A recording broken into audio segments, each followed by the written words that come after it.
Matlatla, we have Susan Masona at the sign language desk, and later we'll cross over to our Montreal studios where Marilyn Ngwenya will give us news from that end. Let's check tonight's top stories. Stories we're chasing today: President Emerson Mnangagwa urges local authorities to shun corruption. And in other news, expectations high ahead of the 2025 national budget presentation this Thursday. On the other hand, Zimbabwe is seeking to exploit opportunities under the African Free Trade Area trade frameworks. And in sport later on, Chevrons fall to Pakistan by 10 wickets in second ODI. Let's start off with tonight's top story. Well, President Emerson Mnangagwa has implored local authorities to shun corruption in the execution of their duties. He says they are the face of government and should always remember that. He was speaking at the local authorities indaba held in Harare this Tuesday. Our chief correspondent Ruben Barwe has that report. Thousands of people who are gathered here are councillors from both urban and rural areas. They came for the great indaba and the interfacing with the President of the Republic, Comrade Emerson Mnangagwa. He gave them counsel that zero corruption is supposed to be adhered to. I commend some local authorities for milestones realized to date, which include the development of master plans, 2, valuation of properties for rating purposes, 3, establishment of minimum service delivery standards for local authorities, and 4, enhancing revenue performance, among others. However, the call to action blueprint was only the first stage of interventions aimed at improving systems and processes in local authorities. You must scale up efforts towards the provision of basic enabling infrastructure. The head of state said initiatives like Nimbe, Ilima Road rehabilitation programs are underpinned by our rich cultural heritage, values of collaboration, unity, hard work, pulling resources together, and this is a major role in our development agenda. There is no room for the sense of entitlement and the silo mentality. Local authorities are challenged to focus and timely address the identified priorities, needs and challenges of the people they lead. The ZANU-PF government has so far taken charge of the reconstruction and modernization of Mbare Traders Market.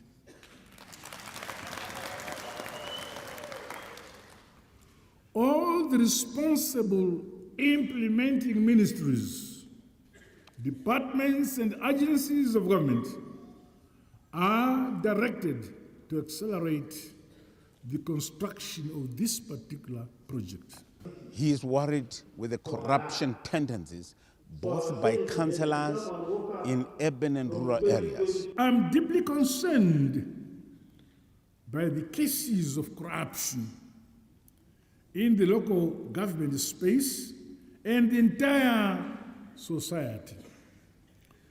Those perpetrating such acts must face the full wrath of our country's laws. No one, including local authorities, should be spared.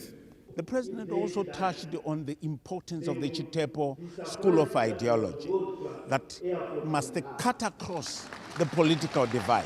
I applaud the Minister of Local Government and Public Works for collaborating with the Chitepo School of Ideology to train mayors as we need the party train them council chairpersons, executives. This initiative seeks to advance our shared national vision, interests and priorities within the public sector. Service delivery is important for the generality of our people. He urged them to go out there and deliver what the people expect. So you have heard it, Zimbabweans are expecting more from these councillors in both rural and urban areas as far as service delivery is concerned. You are there as servants of the people, not as their masters, underscored the president. Ruben Barwa, ZBC News, Harare. Meanwhile, local authorities have pledged to fully implement the call to action blueprint launched by President Mnangagwa last year to enhance service delivery and fulfill the aspirations of the devolution program. Tendai Munengwa has that story. The adoption and implementation of the devolution program by the Second Republic and the launch of the call to action and no compromise to service delivery blueprint by President Emmerson Mnangagwa have set a solid foundation for transformation of local authorities into development-oriented entities. The majority of us have managed to produce their master plans, say for one or two, their evaluation role and implemented the enterprise resource planning systems. We have started the journey of modernizing our operations in earnest. When the President introduced a call to action in 2023, firstly we didn't understand it, but we understood it. As a rural councillor, we are also doing a lot, tremendous job through the devolution funds that the President is also giving the local authorities. Tinoda kunowedzera zvataurwa naPresident zvatagara tichiita nekunowedzera. President vari kunotarisa kuti nyaya yemarodzi vatarisa nyaya yemarodzi vakatarisa zvakare nenyaya yevision 2030. The wise counsel and visionary leadership of President Emmerson Mnangagwa, which has brought transformative development to Harare, also received a thumbs up from local authorities in Indaba. If someone woke up from 2012, if they had died, they would be surprised that there was a world-class airport in Harare. They will also be surprised that there is a world-class parliament in Harare. They will also be surprised that there is a world-class roads, the west side of Harare.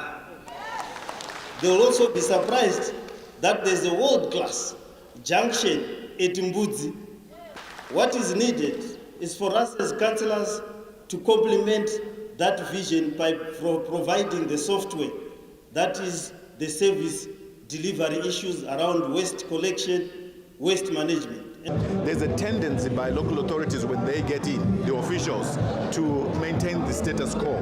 The President was very clear, leave a mark, leave something that you're going to be remembered for. Take the local authorities a stage higher than you found them. And it's most exciting that that message is coming from none other than His Excellency, the President. And we hope that the chairpersons, the mayors, the councillors who have all been attending will be able to follow His Excellency's message.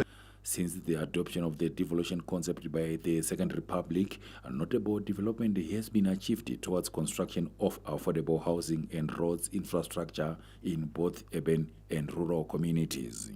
Tendai Munengwa, ZBC News, Harare. Well, government says the 2024 to 2025 summer cropping plans aimed to increase cereal production. This being one of the major highlights this Tuesday's post-cabinet media briefing that was presented by Information Publicity and Broadcasting Services Minister Dr. Jennifer Muswere.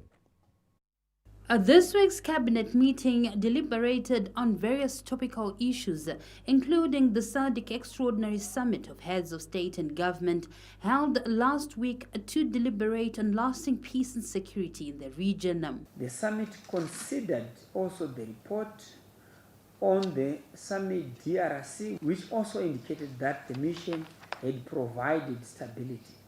The summit also noted the report submitted by the President of the Republic of Mozambique on the post-election political and security situation in Mozambique. The summit commended the SADC chairman, His Excellency the President, Dr. Idi Mnangagwa, for convening the summit and for the excellent facilities that were put at the disposal of the visiting delegation. Cabinet updated the nation on the summer cropping season along with the food distribution exercise which is underway. The summer plan aims to increase production of the 2024-2025 cereals to 3,274,000 metric tons from the 744,271 metric tons in the 2023-2024 season. The overall production volumes of major crops are expected to increase by 347%. The country expects to receive normal to above normal rainfall during this season, and farmers have already started planting the summer crops across all provinces. A total of 3,241,000 hectares is targeted to be planted in terms of the summer crops this season as follows: maize 1,800,000 hectares, sorghum 418,000 hectares, pure millet 275,000 hectares, finger millet 27,000 hectares, soybean 77,000 hectares, groundnuts 385,000 hectares, sugar beans 55,000 hectares, round nuts 110,000 hectares, and African peas 93,500 hectares. As Zimbabwe looks towards enhancing regional integration, Cabinet also updated the nation on the ongoing public-private partnerships projects at the Forbes border post. As part of the Second Republic's drive towards modernization of the country's ports of entry, the Forbes Border Consortium has been contracted by the government of Zimbabwe for the upgrading and modernization of the Forbes border post in Manicaland province. The approval to implement the project is the second phase, following a full feasibility study conducted by the consortium and the ensuing validation process by the government of Zimbabwe. The Forbes Border Consortium will implement the modernization project under a design, build, finance, operate, and maintain framework. The infrastructural investment is poised to generate positive growth in terms of improved control of traffic along the Beira corridor, the establishment of a preferred transit link to the SADC region, increased treasury collections through enhanced monitoring and collection capabilities, improved security and efficiency for transporters, and improved connectedness of Zimbabwe to the region. A cabinet also deliberated on amendments to the Postal and Telecommunications Act in line with international best practices. Olina Ndori, ZBC News, Harare. The 2025 national budget, set to be tabled by Treasury this Thursday, is expected to deepen the country's economic transformation, which has seen the Second Republic record massive successes in various socio-economic spheres. Finance, Economic Development and Investment Promotion Minister Professor Mthuli Ncube says the much anticipated 2025 national budget to be announced this Thursday will focus on strengthening the country's socio-economic landscape against natural shocks. But of course, this budget, the theme is on building resilience, so as to deepen our economic transformation in the economy, which we have seen take place over the last 6 or 7 years since the advent of the Second Republic. So building resilience means resilience to all manner of shock. This could be income shock. Professor Ncube further indicated that protection of youth from income shocks through empowerment projects is also high on the agenda. Well, the youth should expect something naturally.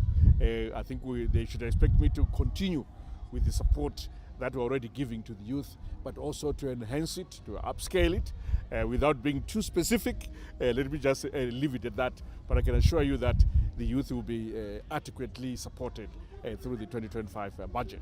This year's pre-budgetary consultations, which were held in Bulawayo, saw ministries submit budgetary requests exceeding 700 billion Zimbabwe gold, significantly higher than the Treasury's 140 billion Zimbabwe gold ceiling, equivalent to 18% of gross domestic product. Lisa Masuku, ZBC News, Bulawayo. Now, the First Lady, Dr. Auxilia Mnangagwa, continues to demonstrate affection for the underprivileged after donating an assortment of groceries to various care homes across the country ahead of the Christmas holidays. It is all joy this festive season for vulnerable groups across the country as the First Lady, Dr. Auxilia Mnangagwa, has given them an early Christmas treat following a donation of a consignment of goodies to care homes from Mashonaland West, Mashonaland East, Mashonaland Central, and Harare Metropolitan Provinces. The gesture is to be extended to all the country's provinces. A philanthropist par excellence, Dr. Mnangagwa donated food items which include cooking oil, rice, mealie meal, sugar, maize, salt, and soya chunks to the homes. The First Lady regularly distributes goodies to the needy in all the country's 10 provinces on a non-partisan approach, with people from diverse backgrounds benefiting. Dr. Mnangagwa availed the early Christmas gift through a philanthropic arm, the Angel of Hope Foundation, which continues to play a pivotal role in lending a hand to the underprivileged across the country. Upon receiving the groceries, representatives from Mashonaland West Province, Albert Madiro from Magunje Children's Home, and Munyaradzi Madzima from Wembayinesu Children's Home said they derive a lot of joy and cheer from the First Lady's continued support. Tinoda kutenda Mai Auxilia Mnangagwa nezvipo zvatipa kuti tinopa vana vedu Christmas inoi. Ndinoda kuti Mwari vakomborere Mai Mnangagwa nechido chavanacho chekurangarira vana vedu. Vana vedu vangu vanenge vasitorina maparents vasina kana anovacheuka, asi amai vedu vawanika nekutipa rudo rwunodai kushamisa kune vamwe vedu vose vakadai. Saka tinoda kungotenda naizvozvo. Miss Aquina Gori from Mutema Catholic Leprosy Care Center and Miss Priscilla Chitekwe from Tanyaraza Children's Home were representing Mashonaland East Province, and they commended Amai Mnangagwa for being a considerate and kind-hearted mother who cares for everyone. Toda kutenda mai nezvipo zvavatipa zvetinokwanisa kubatsirikana kuchengeta mhuri yatinayo pamusha pamutemwa. Doti Mwari vaitire zvakanaka, tovashuvirawo Christmas yakanaka nekurangarira kwavaita.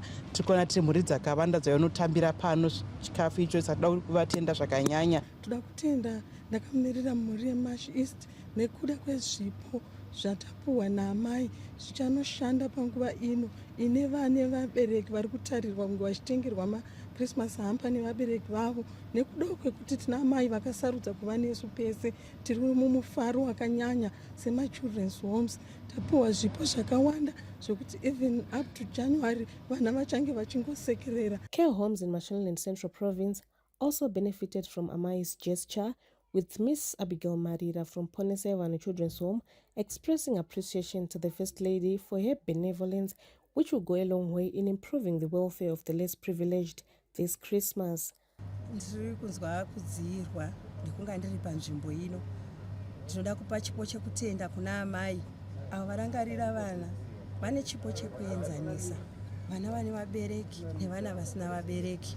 Saka tinongoda kungovatenda nekuti panguva dzino vana vazhinji vanenge vachibvunza kuti isu tichawanawo kupiko mapasal eChristmas, asi nekuda kwekuti tina mai vedu tenge tichingoziva kuti vanotirangarira.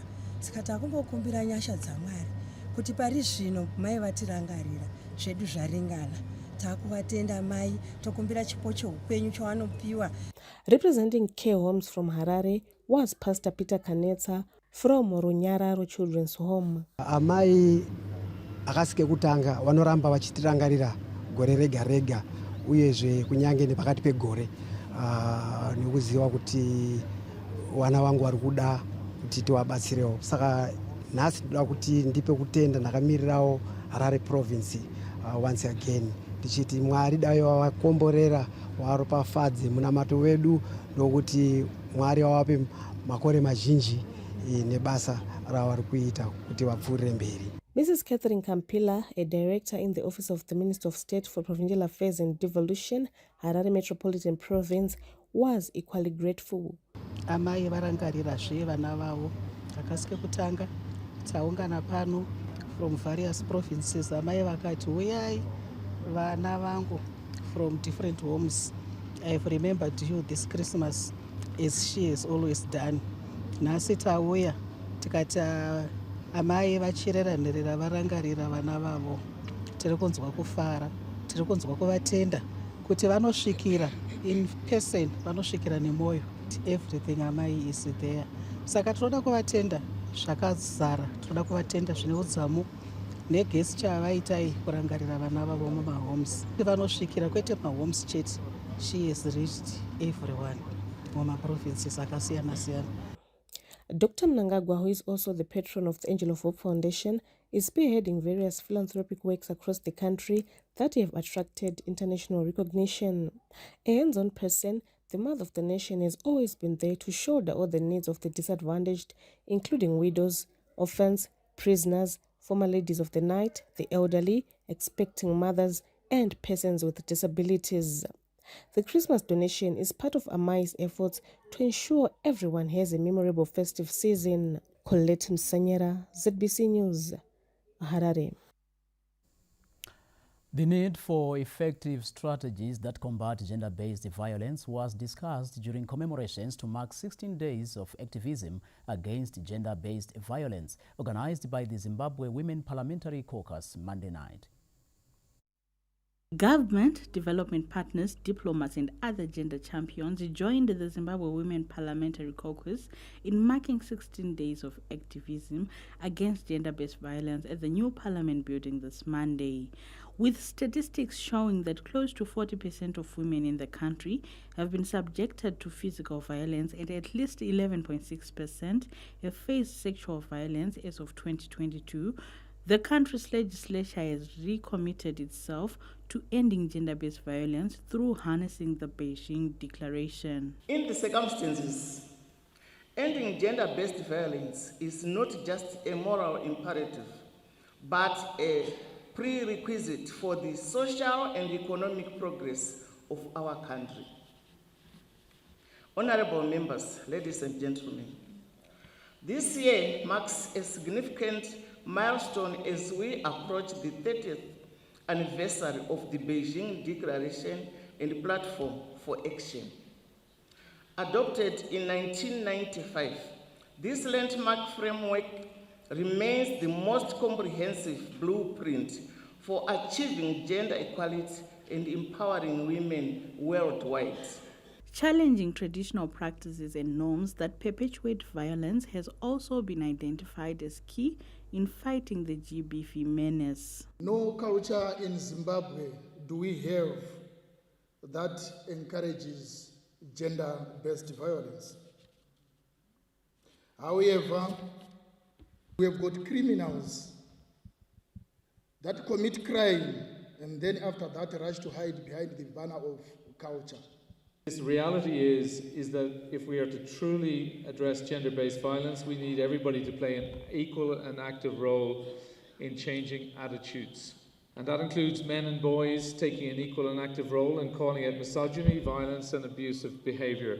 It requires all of our institutions, from political leaders, social institutions, including the churches, civil society, academia and the media, to take a leadership role, and also traditional leaders. Government has recorded success in the fight against gender-based violence. I'm particularly grateful to the efforts that have been made towards the passing of laws that protect women and the girl child. I can't go through them, but we know the Marriages Act, the Child Protection Act, the review of Section 70 and of the Criminal Law Codification Reform Act. All these are key to ensure access to justice, especially for survivors of violence. The 16 days of activism against gender-based violence ran from the 25th of November to the 10th of December. Patience Nyagato, SBC News. And on this being the second day, as those 16 days rather of activism against gender-based violence are being commemorated. An abusive man who fatally assaulted his wife after a marital dispute has been slapped with a 20-year jail term by the High Court.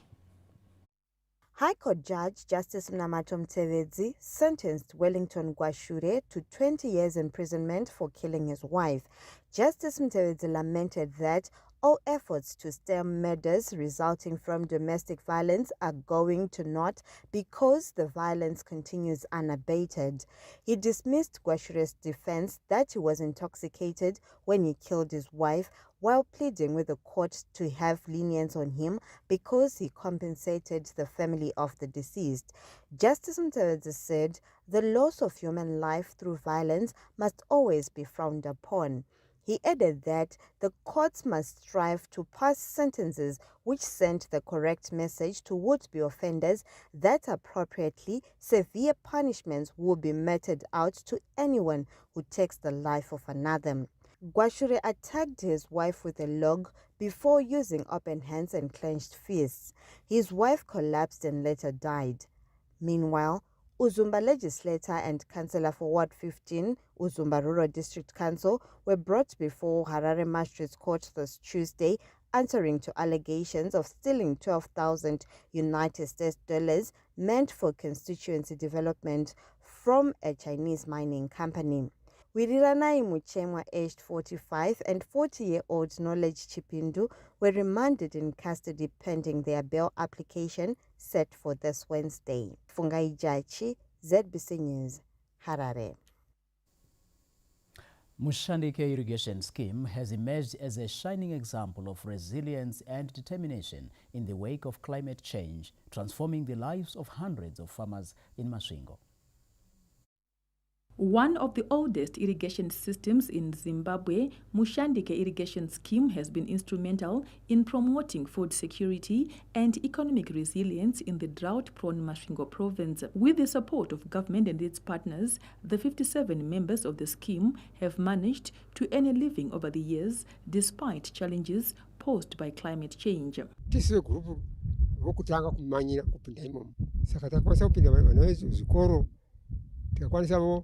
kutenga ngombe dzatatisina batsiro gwakatipa igogo kuti tinogona kuwana kokwereta mafertilizer tichizodzorera hedu nembesa dzatinenge takohwa toisa nokuGMP patodzokera kunda tifoiri nokuti tine zvakakwana mafertilizer mbeu minda yakarimika zvakanaka tinonoke kurima.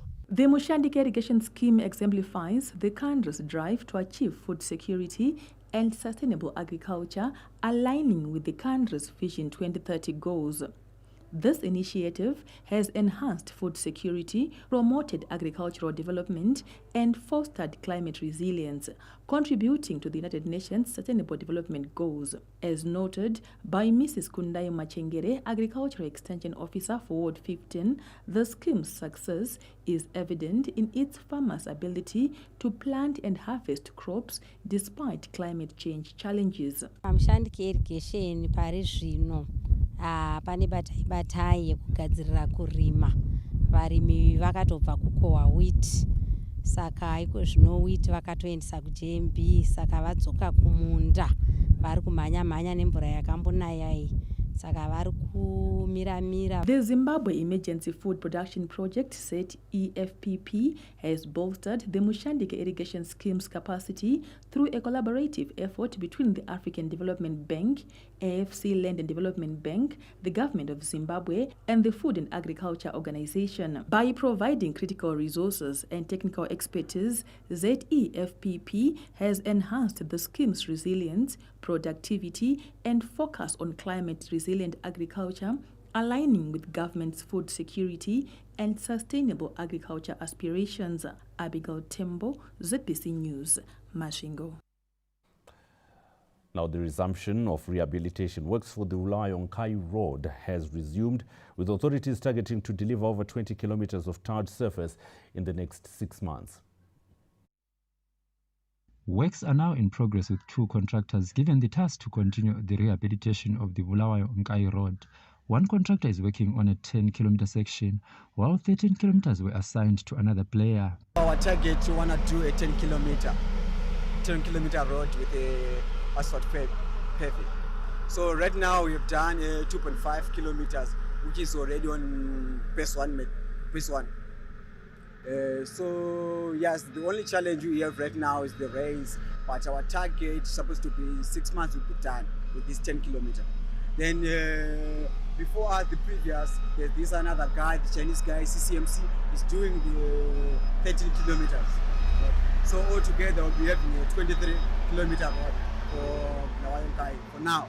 Government recently approved the rehabilitation of major roads in Matabeleland North. Ndibasithembisile abawusebenzayo ukuthi 4-5 months down the line bazabe beqedile bephinde benikwe enye portion up to Nkai. So siyabonga kakhulu kupresident wethu Baba Mnangagwa, sibonga le hulumende wakhe le cabinet abavumelanayo ukuthi imigwaqo le iqalise ukulungiswa. Sibona ngani be the change at least imbijana ku road, especially singakhala even le detour yaba bayifakileyo ingcono compared to ama detour. Well, we are off to a break, but before we go, remember to log on to our website for more news. That's at www.zbcnews.co.zw, and also check our social media platforms on X, on Facebook, on YouTube, as well as our WhatsApp channel and TikTok and Instagram. We are at ZBC News Online. I can guarantee you will not probably see us dancing on TikTok, however, but there's a lot of news that is available there. Well, here's what you can expect on the other side of this bulletin. Well, Zimbabwe is seeking to exploit opportunities under the African Continental Free Trade Area trade frameworks. Later on in your sport, Chevrons fall to Pakistan by 10 wickets in the second one-day international underway at Queen's Sports Club. We'll be giving you that and a whole lot more when we come back. Stay with us.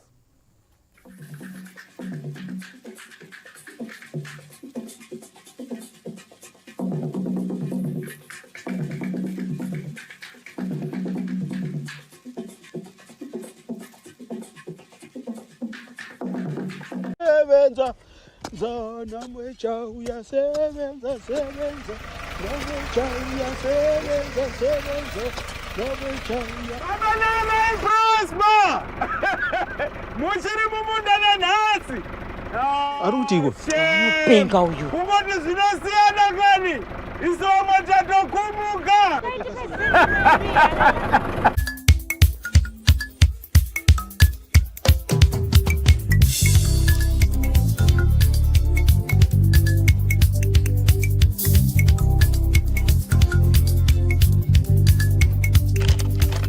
Maipi, tikari masadza iyi nemuriwo tapinda.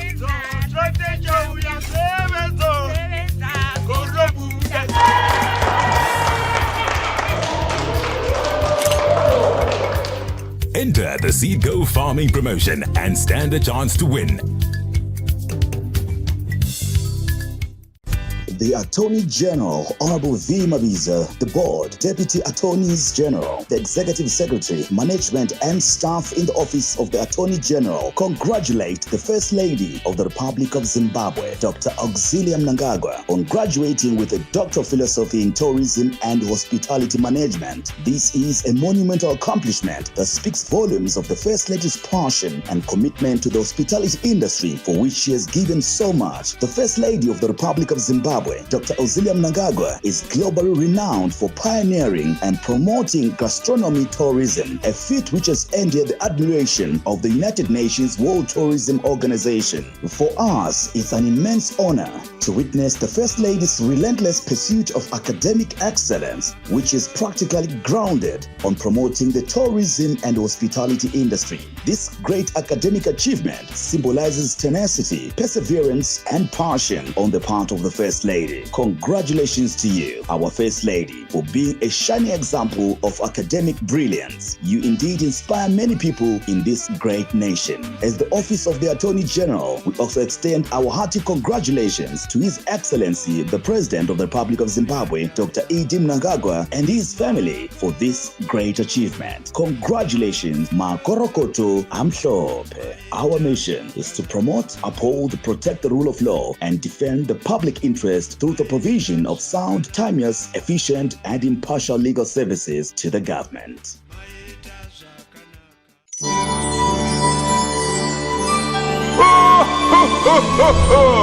Christmas is coming to town. Dashing through the aisles, specials all around. Wow. Children all in smiles when they hear the sound. No one can resist, no need for shopping lists. There is so much goodness here, you'd be silly to miss. Jingle bell, jingle all the way. Oh, what fun it is to shop.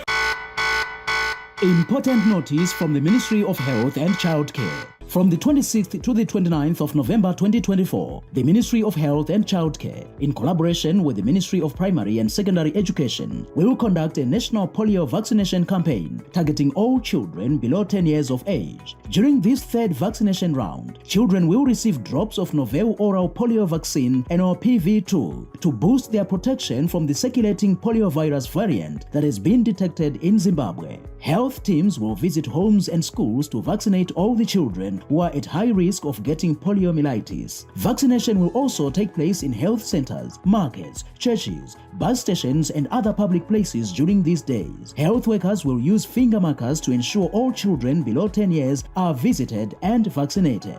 Polio is a dangerous disease that can cause paralysis or death of children. Protect your child by having them vaccinated between 26 and 29 November 2024. Together, we can win the war against poliomyelitis. This message is brought to you by the Ministry of Health and Childcare with support from WHO, UNICEF, and the Global Polio Eradication Initiative.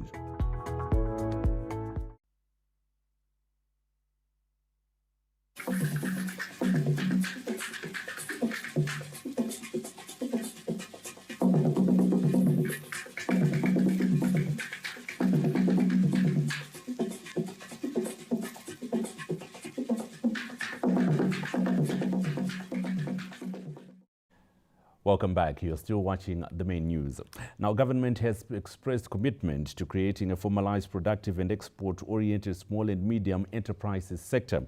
This comes after more than 2 million SMEs received funding from the Small and Medium Enterprises Development Corporation, SMEDCO.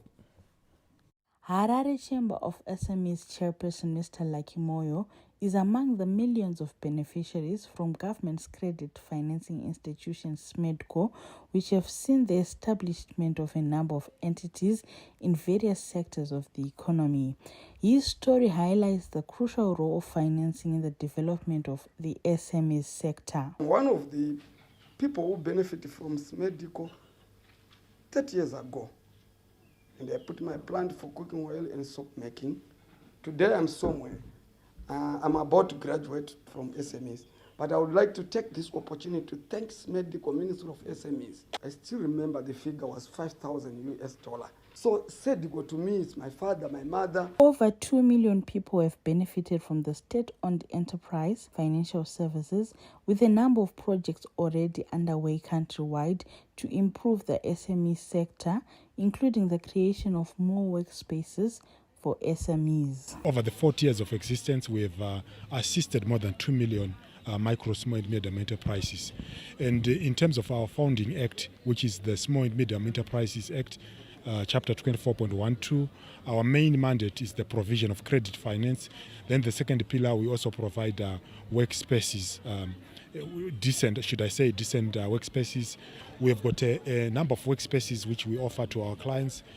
For example, here in Harare, we have got Gazaland, and now looking ahead into the future, as I was indicating earlier, we are then in the process of expanding that workspaces. In a bid to create a productive, competitive and export-oriented SME sector, government is implementing the micro, small and medium enterprise policy, which is aimed at growing the sector. Ladies and gentlemen, it is evident and widely recognized that MSMEs are now new engines for economic development in Zimbabwe. These enterprises are visible in key productive sectors, including leather, mining, clothing, agriculture, food and beverages, through all the others, timber, and many others. As the sector continues to grow, government through the National Development Strategy and Micro, Small and Medium Enterprises Policy Framework is seized with efforts to capacitate SMEs to transform into formalized, productive, competitive, and growth and export-oriented enterprises, and we see that happening. Meanwhile, to mark over 4 decades of existence in the country, SMEDCO commissioned new offices in Harare this Monday. Patience Nyakato, SABC News, Harare. Well, time now for us to cross over to our Montreal studios where we join Marilyn Ngwenya. It's a good evening to you, Marilyn.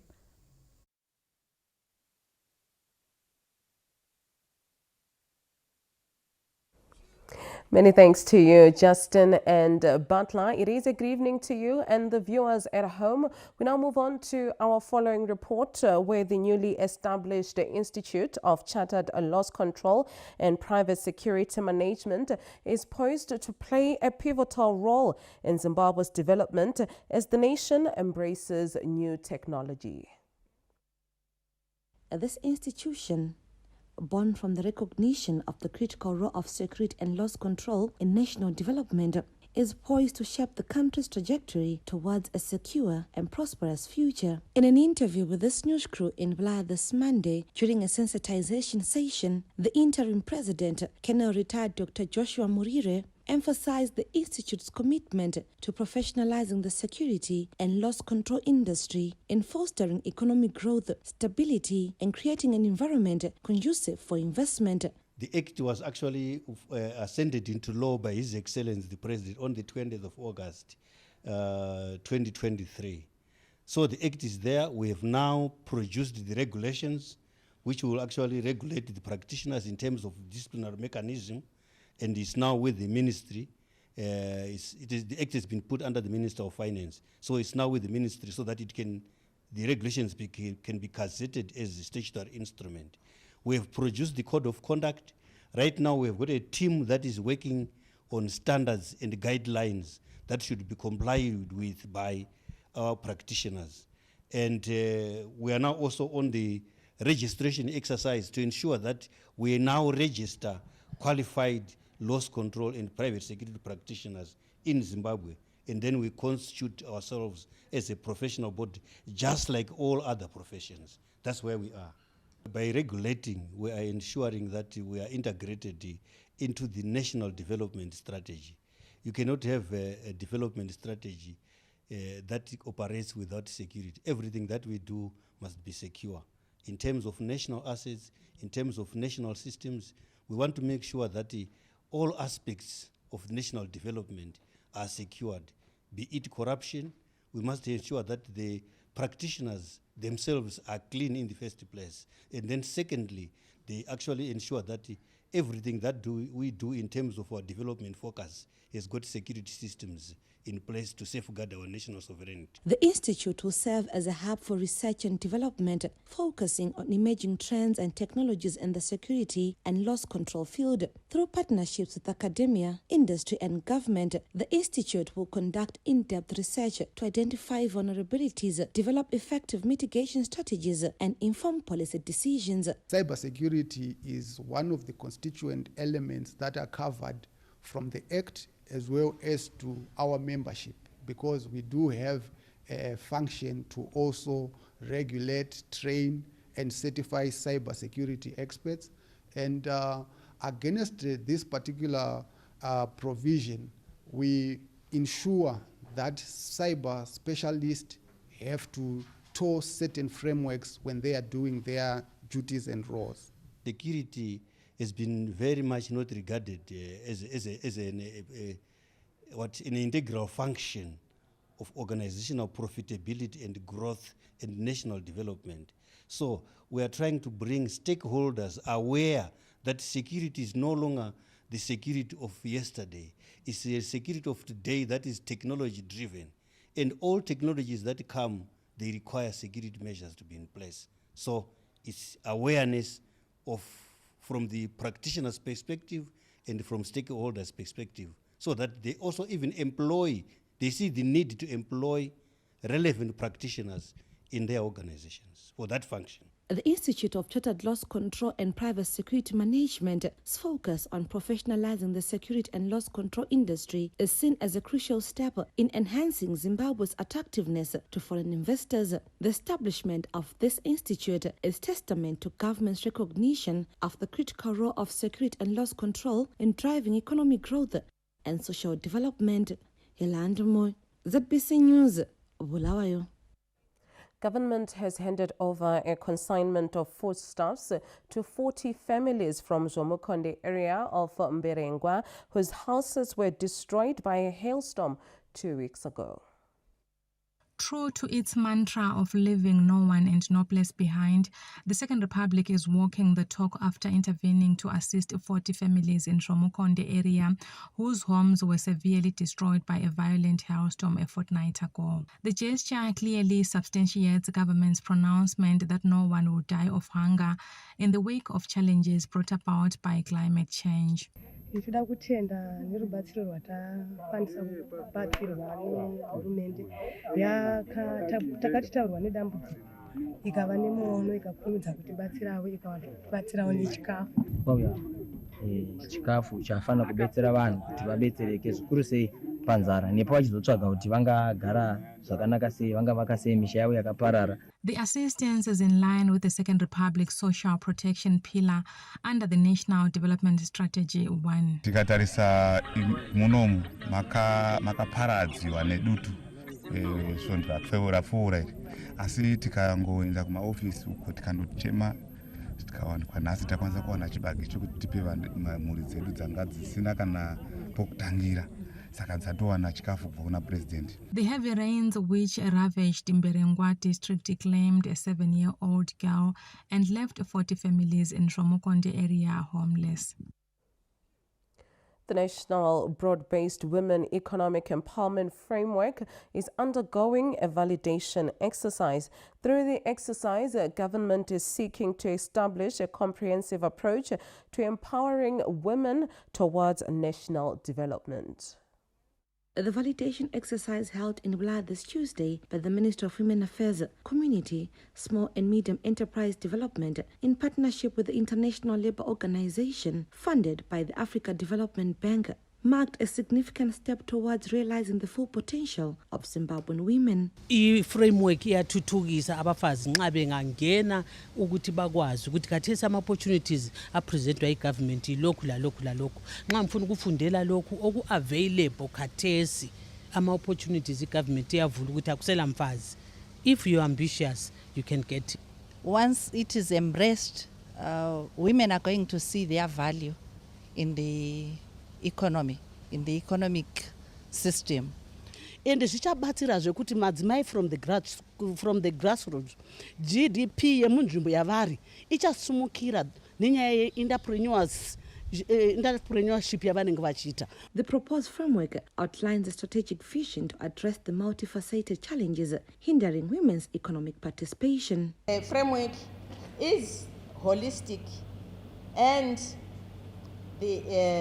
an improvement from the current one, in that it recognizes nexus between social and economic sectors in the empowerment of women and encompasses all sectors, that is climate change, private sector, engagement of partners, leadership and decision-making roles of women, cultural norms, gender mainstreaming, gender-based violence, monitoring and evaluation, and the need for data collection in the process of empowering women.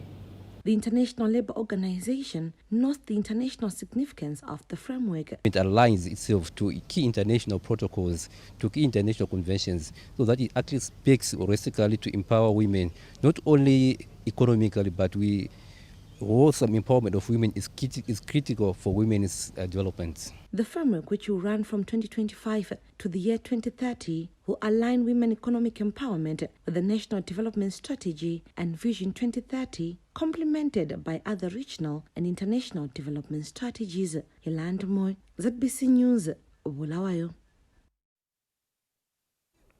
Residents of West Nicholson in Gwanda are living in fear after a recent spate of armed robberies left some families battling for their lives at various medical facilities. Some businesses are also counting losses following the attacks. It is midday in the B section of the West Nicholson compound in Gwanda, and the sound of a car or the sight of it raises many eyebrows in the community. This is a community that is on the edge after a spate of violent armed robbery cases.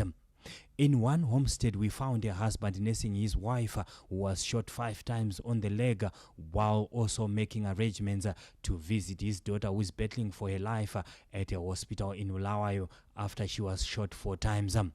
The robbers got away with 50,000 rands and 500 United States dollars. A security guard at a local fuel safe station is also battling for his life after he was disarmed and stabbed by 2 armed robbers the same week. Another security guard missed death by a whisker after a gang armed with 3 pistols and machetes invaded a mine and got away with gold ore. The horror that befell Ndlovu's family has not only shattered him but has left the community on the edge.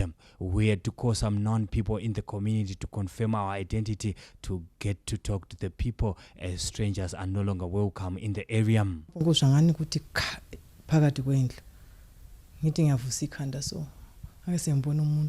Ephakathi kwendlu asangakakhulume watsha umbhobho phezulu wathi uphendisa umbhobho lwana wakhe sengidubula la donsi isikhwama sami sonke ngamqhubela wake sesithi kona ilutshwane le Masalo ikulapho wathi esithi ilutshwane Masalo wahle wathi du kathathu edolweni la kwaba buhlungu emaphapha makona thontele engqondweni yami ukuthi ke nje inkinga ngazi umntwana ekhala ukuhlunga kakhulu ukuphinda ukathatha ukuthi ungacabangela lutho wani sebekufikela bezokuthathela into enjalo. The community is on the edge. Not akurara matine chitla chaizvo izvo because amarobha racho ari kunyanya pano pa west chete. Tezi kuyesabisa kona ukukhulunywa kuti amabhambazi akhona. Yes of course akula day yamahara. It's stole after stole every day. Zvaita mapurisa azama kuita basa rawo nemazvo isu hatina zvatingavaita vanhu because vanenge vane bvute tizihlalela kuhle kuhle noma sikhathi pano ukati noma uvela ngapho uyayehla uzihambela endlini khathesi hayi cha ilanga litshone umuntu endlini noma lathi sihamba izimoto so uyabusisa ukuthi abantu bazaqala bebhule imali vele oziphathiswa ngabantu bazafuna ukulandela bekuthathela imali. Ubhobho siwenzakale futhi kabili ngempobho la khathesi kungakapheli iviki within a week kwenzakale ama-accident amabili empobho. Police are investigating the cases. Providence Maranelli, ZBC News, Gwanda. And that report takes us back to Pocket Hill Studios in Harare, where Justin is on standby. Well, thank you, Marilyn. Now, this is not fiction. It's a true story. A 16-year-old girl from Murewa and her mother have allegedly connived to sell the teenager's newborn for 180 United States dollars. The two have appeared in court facing charges of human trafficking. Evelyn Zisengwe, aged 47, and her daughter, name withheld, along with Dion Tore, aged 34, appeared in court facing charges of contravening the Trafficking in Persons Act. The teenager was released into the custody of the social welfare, while Zisengwe and Tore will finalize their bail application on Thursday. It is alleged that the trio conspired to unlawfully adopt the child, with Zisengwe and her daughter planning to sell the baby to Tore, who had a history of persistent miscarriages. In January this year, Zisengwe met Tore on a WhatsApp media platform named Sora Nemiti, where they exchanged phone numbers. Zisengwe advised Tore that her daughter was pregnant but intended to abort the child, and Tore sought to adopt the child. Tore met the teenager in Harare on the 22nd of February this year and facilitated the taking of a scan which established the pregnancy was 7 months and 3 weeks old. On the same date, the two allegedly proceeded to Harare Hospital, where Tore connived with an unknown nurse to induce the teenager to prematurely deliver her child. The court heard on the 25th of February the minor delivered her child, who was born prematurely. It is alleged that on the 5th of March, she handed over the newborn baby to Tore at Harare Hospital. Tore allegedly created a fake death record on behalf of the teenager to cover up the sale. Zisenkwe allegedly received 180 United States dollars from Tore through EcoCash. The baby is now 9 months old. The trio was arrested after police in Murewa received a tip-off. Fungai Jachi, ZBC News, Harare. Interesting, stranger than fiction indeed.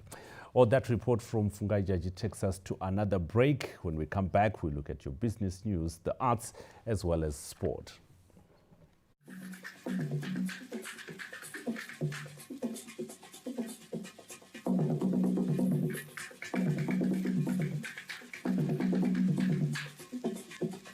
Unwrap a world of entertainment with DSTV. All right.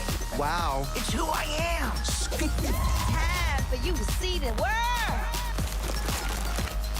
The only thing that is important is happiness. That's the reason why I'm here. Wish me like. This is where all the fun times are happening. There we go again. Fantastic goal. Join me. Experience the magic with DSTV, your home of entertainment. The founder of Jimai Muduvuri Pan-African Hospitals, Mr. Jimai Muduvuri, extends heartfelt congratulations to the First Lady, Dr. Auxilia Mnangagwa, on her outstanding achievement of earning a Doctor of Philosophy, PhD degree. Your dedication, perseverance, and passion for knowledge are truly inspiring. This remarkable milestone is a testament to your unwavering commitment, hard work, and exceptional leadership. As a role model to many, you have inspired us to take significant steps towards improving healthcare access. In your honor, we have established clinics in all 10 provinces of the country, including the Dr. Auxilia Mnangagwa Clinic in Gokwe, which caters to the health needs of local communities and offer free health services to the disabled, war veterans, and the elderly. Congratulations, Makorokoto Amhlope.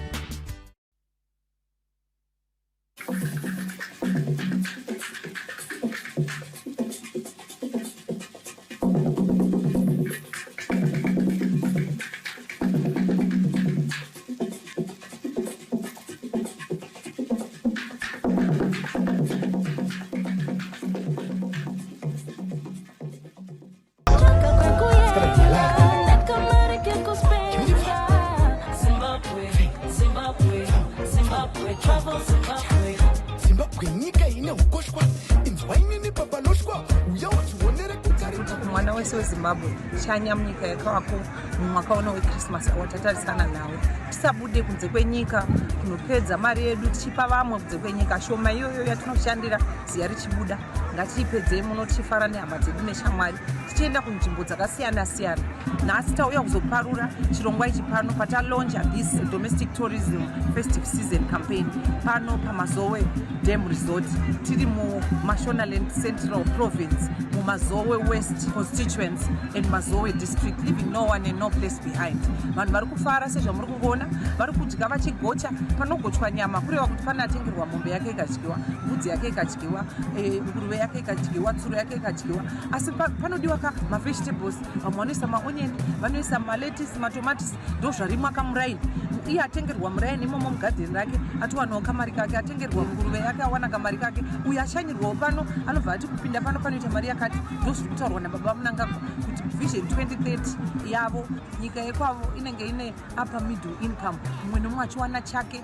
Isu maprograms edu achipinda mukati nekudzika tichifamba munzvimbo dzese nekubatana nevanhu vese nekuvaratidza maprojects avanogona kuita anopinda muvalue chain yetourism. Asi ngatisakanganwa kushanya kwekwedu tichinodya nekunwa, asi tichimwa zvakadzikama kuti tisave nendufu dzakawanda pamugwagwa. Thank you and travel Zimbabwe. Zimbabwe is good. Zimbabwe, Zimbabwe, Zimbabwe, travel Zimbabwe. Travel Zimbabwe this festive season. Zimbo. Right, let's take a look at your business news now. Zimbabwe is positioning itself to exploit new trade opportunities under the African Continental Free Trade Area through enhanced awareness on trade policies and export frameworks.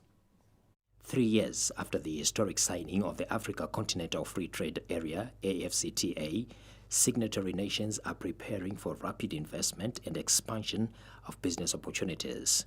Zimbabwe is pivoting to maximize on the trade opportunities coming with the intra-trade initiative, particularly within business-to-business as well as fast-moving consumer goods.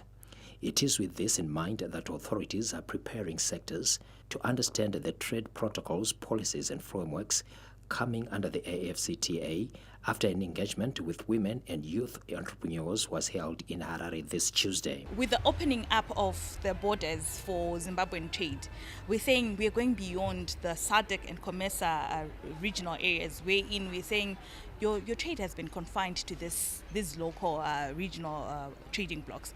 But we're saying you can take your products as far as Ghana to Nigeria and Equatorial Guinea, for example, whilst getting the preferential trading protocols that apply to AFCFTA. According to the Confederation of Zimbabwe Industries, the opportunity for business growth is huge, hence the focus on strengthening mechanisms on sound business strategies. What it simply means that they need to be innovative, and they also need to try as much as possible to stay competitive, to beat the competition that is coming. Experts highlighted that AFCTA presents a major opportunity to invest in logistics and freight as business is anticipated to expand into large markets. Theophilus Chuma, ZBC News, Harare. And now to the arts. A young artist, Lydia Molai, is helping to reverse long-standing gender imbalances by giving a voice to women through creative art. Her journey is filled with both intrigue and determination to excel in an industry where few women dare to venture. Another report from Theophilus Chuma. She works with so much precision and intensity, every muscle directed to perfection. Each line captures detail, neatly crafted together to exhibit creative power. It's a passion started at just 8 years, nurtured over the last 16 years to unlock a potential that is coated regional and international interests. The commissioned work I did for the Presidium of Zimbabwe in 2018, and the artworks I did for His Majesty King Letsie III of the Kingdom of Lesotho, as well as the Prime Minister, played a pivotal role in raising my flag high and bolstering credibility for me as an artist. This then paved way for more clients to come my way. This is the story of Lydia Molai, a young female artist who is helping to break gender barriers through creative art. Her talent continues to court interest, with an upcoming exhibition fair in India setting another pedestal for her to tell the Zimbabwean story. It's a collaboration between myself and Aditya College, where I need to showcase my artworks and also do a workshop with students, as I have indicated that I aspire to inspire the youngsters who are into art. She may not be the next Picasso or Van Gogh, but the influence of these great painters are visible on the final product that comes out as a total package of mastered art. Theophilus Chuma, ZBC News, Harare. And that day our look at the arts. When we come back, Lawrence Trusida takes us through the latest in the world of sport. Stay with us.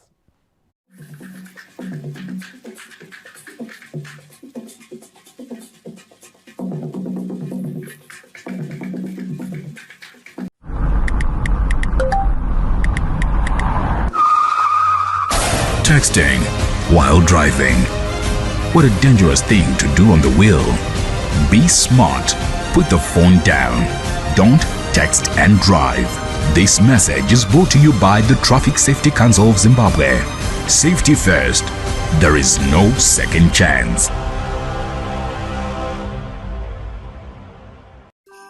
Get your business ready for the festive season with ZBC. Join us for the ZBC Mega Festive Business Promotion running from the 1st of November of 2024 all the way to January 31 of 2025. Enjoy an incredible cash discount of over 50% across all ZBC platforms. This is your opportunity to make your business shine. So celebrate with ZBC and watch your business thrive by simply booking booking your spot right now. For more information, call Tandeka on 0719 594 426 or Martha on 0719 593 532 or Precious on 0719 593 510 or email tandeka.mubi@zbc.co.zw. Terms and conditions apply.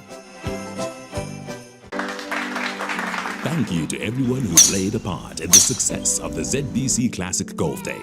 Your enthusiasm and sportsmanship were infectious, making the day truly special. A huge thank you to our partners. Your support is invaluable and enabled us to host this tournament. We greatly appreciate your trust and commitment. We are thrilled to announce that we will return next year with an even bigger tournament. Keep swinging, and we can't wait to see you all again. Thank you for being an integral part of the ZBC Classic Golf Day. Shark on the line. He took my fish. You guys, did you see that? I just was like, what? I really want you to find someone nice who would mean the world to you and make you so happy. Bernardo Silva, Stones, Foden, a little bit of time. Oh, what a shot! What a goal! What a player! Discover the King of Rivers. It's there, beating in the heart of giants. It begins, a rush of pure water, a refreshing flow, deeper, faster, glorious heights and falls, moving mountains, growing lands, brewing power. Zimbabwe's own, our heartland, our home. It sits majestic upon the plain, the King of Rivers. Find it in the heart of the mighty and quench our adventurous thirst.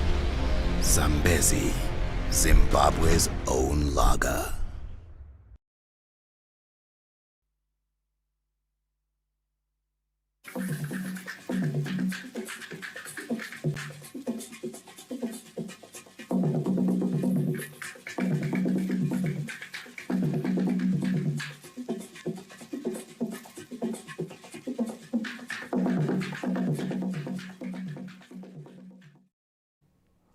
Good evening once again, and thank you so much for joining us on Sports News as we get to give you what has been happening through the day. My name is Lawrence Trusida. We start off with cricket, where Pakistan have leveled the one-day international series after defeating the Chevrons by 10 wickets in the second ODI played at Queen's Sports Club in Bulawayo. Mtokozes Due gives us more. Zimbabwe's senior cricket side, the Chevrons, fell from glory after going down by 10 wickets in the second ODI. Zimbabwe walloped the visitors by 80 runs in the first match of the series, but they were not able to repeat their heroics in the second match after being dismissed for a below-par 145 runs. In a response led by man of the match Saim Ayub, who scored a century, Pakistan raced to the target without losing a wicket. So aggressive was the rookie that his opening partner Abdullah Shafiq only scored 32. The Chevrons captain Craig Evan considered the need to regroup ahead of Thursday's decider. Look, there could be a couple of changes. I guess a lot maybe depends on what the surface is like. Hopefully if it's another good wicket, then I don't see us really changing too much. But again, I can't give too much away right now, can I? The two sides will face off this Thursday in the third and final match of the ODI series. Mchokozes Due, ZBC News, Bulawayo. Moving on to football news now, Simba Bora's big gamble at the beginning of the Kasolaga Premier Soccer League paid off after they were crowned the 2024 champions. The Shamba side are the fourth club outside of Bulawayo to win the PSO Championship. St. Paul's Msami won the old Super League in 1966. 51 years later, FC Platinum took the PSO title to Shavane before Ngezi Platinum wrestled it to Mondoro last year, and now the trophy rests in Shamba. Becoming part of this illustrious list took a huge gamble by the club that went on an expansive recruitment drive at the start of the season. Head coach Tunra Ndrai brought in 12 players, including a star forward Wotamsona and Perfect Chikwenda from FC Platinum, Dynamos duo of Timon Mvula and Junior Makunike, goalkeeper Tobert Chuma and defender Wilson Mensah from Triangle. Bulawayo Chiefs are trio of enterprising attacking midfielder Mchokozi Msebe, Marvin Mkolo, and Billy Ferremo all lowered to Shamba, as well as Gift Sanyama from Black Rhinos and Harrison Masina was the top goal scorer in the Eastern Region Division 1 League. Ndiraya's massive recruitment has been vindicated. At the start of the season, we showed our intention by recruiting all those players. We were ambitious. In fact, I must say we were over-ambitious. No one ever thought that we would win the league in our second season. But we knew that if you wanted to win this thing, we have to bring in players that have experience, that won the thing before. So I must say their experience really guided us through. You know, they were guiding the other players, gave good advice, even when we were down, when there were moments that we thought, you know, we had given up, we were giving it away. But these guys brought that stability and composure in the whole setup, you know. So their experience was very valuable. The club management is thrilled with its investment. Just in 2 years' time, Zimbabwe managed to take the league. So I'm happy for my boys. You know, teamwork. Taga chingotara ground. Guys, kuti yende kumberi. Watisatambe bhora rake. Let's play teamwork, tibatsirane, tisvike. So ndopata svika apa. Zvatakadzvara zvezvi ndo zvatakuwa nhasi. Munoona takati panguva yekuti tiincentivize maplayers tichitamba tine magoals ekuti toda kuwina. Ende takataura from the first day kuti toda kuwina championship. Ndo zvataita nhasi. The club has already begun preparations to boost their squad ahead of their participation in the CAF Champions League. We continue to say congratulations to Zimbabwe. Moving on to chess, and now enthusiasts will converge in Bulawayo for the 2 international tournaments starting on the 5th of next month. The Zimbabwe Chess Federation will start by hosting the 3rd edition of the CABS Candidates Chess Tournament at the National University of Science and Technology from the 5th to the 8th of December. The Candidates Tournament will have 4 categories: Open Ladies, Under 16 Prestige and Under 16 Developmental, which is set aside for upcoming players who are not rated by the international body FIDE. From the Candidates Tournament, youngsters will then do battle in a 3-day Chessmates Academy Junior Tournament, which will run from the 13th of next month in Bulawayo. Organizer of the 3-day event, Priska Sibanda, believes the tournament is a platform for junior chess talent to flourish. The preparations are actually on 90% now because all the invitations have been sent out. The responses are coming through, and I'm very pleased to say that we have already surpassed the 300 players we have registered. We have since invited Botswana, South Africa and Zambia. It being the first international FIDE-rated tournament that Chessmates Academy is hosting, I feel it was an honor for us to be the ones hosting such an event. The newly elected Zimbabwe Chess Federation President Todima Pingire is confident the initiative is a perfect platform to learn the ropes. We're excited in the tournament being done by Chessmates Academy, in that it actually exposes our youngsters to international standards of playing chess. Many times in the school format, they usually use the quick end approach, where they usually there's a large number of students who are playing chess. So usually with the limitation of chess boards and equipment to play, they normally play in limited time zones. But this rated tournament actually brings through an environment that is actually of international standards. 4 junior chess tournaments are built for next year, with 3 of them focusing on juniors.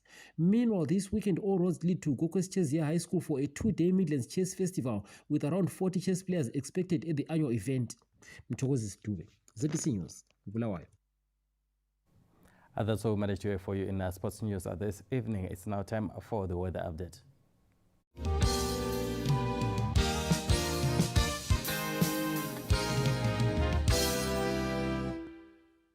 Hello, welcome. It's time for your weather news. Rainfall amounts recorded due to yesterday's thunderstorm activity are 20 millimeters Ashton Park, Harare, Kanyumba 18 millimeters, with a 15 millimeters recorded in Belvedere, as well as a 10 in Gwere. As of today, partially cloudiness and hot conditions prevailed for the greater part of the day, with some isolated thunderstorms occurring in much parts of Zimbabwe. Now, as moisture continues spreading eastwards, we are anticipating these thunderstorms during the night and As for the satellite image, these storms could get strong as we get into Wednesday onwards, with some localized heavy downpours occurring in areas along the main watershed into the Manicaland provinces there, and it should start clearing as we get into the weekend, Saturday 13 November, into the first week of December, starting from the southern parts of Zimbabwe, moving upwards. Now tonight, we're expecting cloudy conditions throughout the night, with chances of scattered thunderstorms in places. Mild conditions should prevail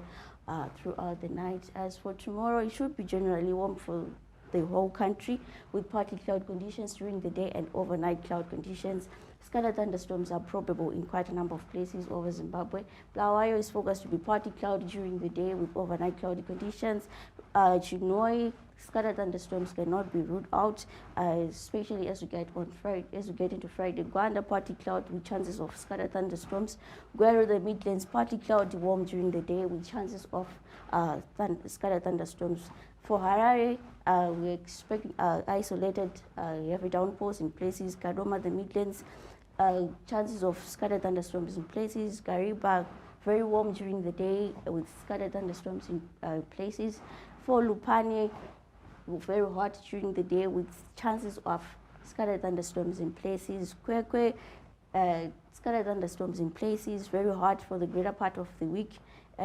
For Masvingo, it should get sunny as we get into the weekend onwards, with chances of scattered thunderstorms in places. Matopos, partly cloud with overnight cloud conditions up until Friday. As for the Manicaland, thunderstorms are expected. Victoria Falls, partly cloudy with chances of thunderstorms here and there.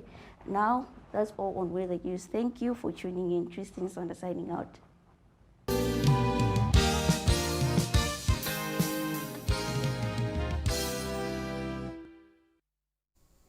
The weather report and forecast putting a cap to the bulletin. Justin, we're done. Well, it's a good night. We are done. Good night.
Pasa